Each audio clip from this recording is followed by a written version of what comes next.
Welcome, welcome, welcome. We are chatting all about why having a waitlist as a yoga teacher is important if you are wanting to run your next yoga retreat. Welcome, my name is Nina Sachs. I am a yoga teacher and a yoga health coach, and I am here today to chat to you all about yoga retreats and the pitfalls that I have fallen into and that I hope you will not. So the first tip that I want to share with you today is waitlist, the importance of setting out a waitlist, because if you don't have something like this, you are going to go ahead and you're going to organize your retreat, you're going to have everything sorted just like you think you want it done, and then it's crickets when it comes to marketing.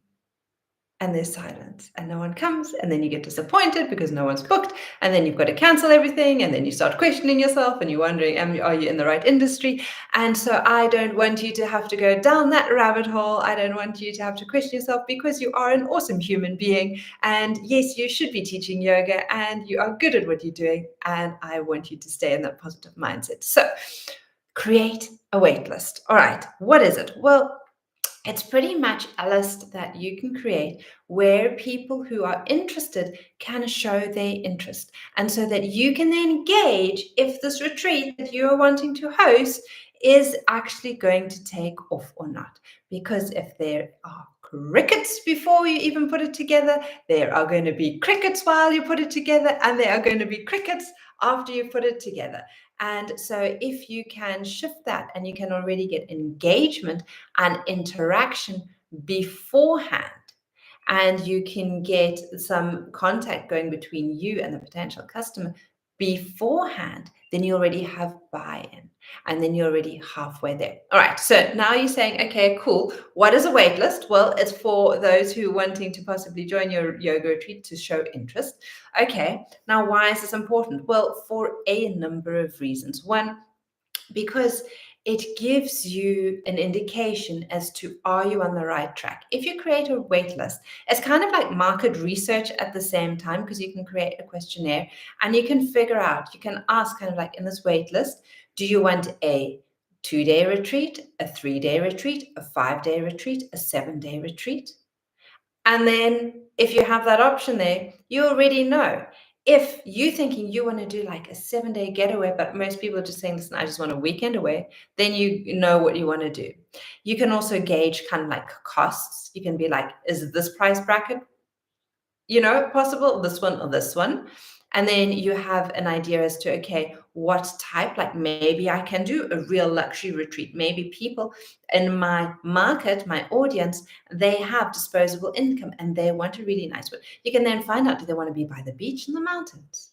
Do they want to be in a hotel or like a guest house?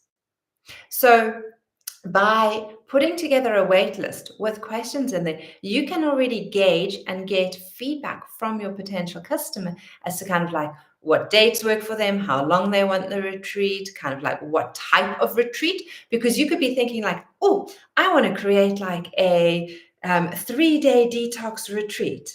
And you're like thinking that this is really cool. Everyone needs this. It's spring. Everyone should be doing a little bit of a detox. And then you kind of like question your audience, and they're like, oh no, like I want to learn, I want it to be more educational. I want to learn all about like the psoas muscle and the hip joint. And you can be like, whoa, okay, 15 people are saying they want to learn about the psoas muscle. Something's going on there. And like one person said they want a detox. Okay, now I can reassess. Why is that the case? Would it be worth my while to shift and change and to do the psoas muscle and bring in the concept as a different way of detox? Because that's what I wanted to speak about. But the real theme of the retreat is the psoas muscle, just using that as an example. Who knows what your audience wants? But if you don't ask them and you don't create a wait list, then you are not going to be able to know what it is ideally that you need to do. And yes, you can be chatting to people here and there, which is also great, and your students. But when a person actually has to physically fill something in on a form, they're actually showing one level more of commitment, because now they're having to take time. If you're asking about dates like this weekend or this weekend, that means they have to go to their calendar and look and already choose and make a decision. So they are already halfway kind of like committed to the process Obviously, they can always say no because it's a wait list. But if they've taken the time to fill out that questionnaire, then you know that there is interest from their side. And that's where you want to meet a person. So now, how do you create a wait list? You're saying, Nina, please show me, please tell me. Absolutely. So the easiest way where and how I create a waitlist is to create a Google form. So all my operations are on my Google Drive. You can easily create like a Google form, or you can do a survey or something like that, and where a person can pop in their name, the email address. You just set it out. Yes, it is a little bit of a schlep to create it. And no, don't do this pitfall. Don't leave open answered questions. Like, what kind of retreat do you want? Make you do the work. Do you want a detox? Do you want an educational one? Do you want to learn about, I don't know, hips and shoulder health? Do you want to like put the options there so that they just have to choose which ones they are interested in the most? Don't just say like, what is your budget for a retreat? Give them bracketed budgets of like, I want a low cost one, a medium, a high cost, a high end retreat. And then put in the figures. This is going to be about 3,000 Rand. This is going to be between 4,000 and 5,000 Rand. This is going to be around 10,000 Rand, whatever it is. Do you want like single accommodation, or would you do shared? Because then again, you can see if everyone's wanting single rooms, you know that you're probably going to have something where there are a lot of single rooms available. If people are happy with shared, you know that you can probably go for a smaller venue, because more people are sharing rooms. So it is very, very helpful to create a wait list and to find the intention from people there. And now you're saying, okay, well, Nina, where do all these people come from? Well, start with who you have. If you're teaching yoga, you probably have a newsletter. If you don't have a newsletter, we need to do another kind of like lesson on that. You have to have a newsletter. You need to be getting people's information.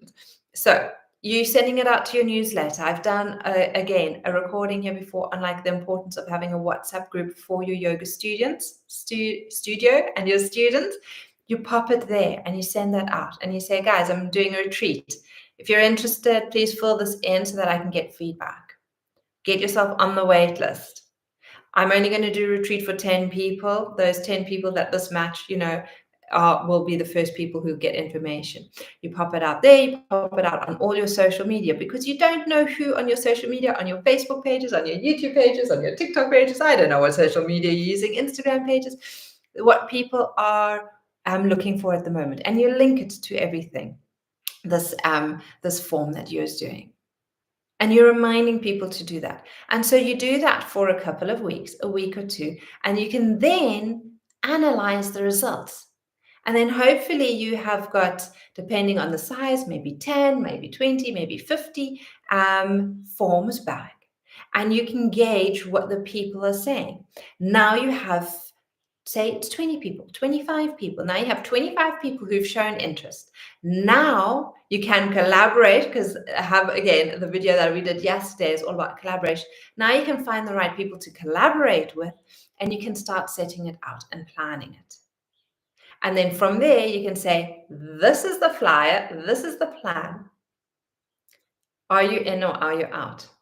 And we'll get into exactly how you can do that in a future video. But for now, I want you to create that wait list, and I want you to do that on something like Google Forms or a survey. Send that out to your students, send that out to your newsletter list, send that out on your social media, send it out everywhere, and get feedback. Then you're going to analyze it, and then we're going to move to the next step. All right. I hope this was helpful. If it was helpful, please give it a thumbs up. If you've learned 2 new things by watching this, please do consider subscribing, because it really does help me spread the message and for more people like you to find me and this work. And if you have any comments or questions, you're welcome to leave them below in the comments. And that is about it. I will see you again for the next one soon. Sending you so much love. Bye. All right, favorited people.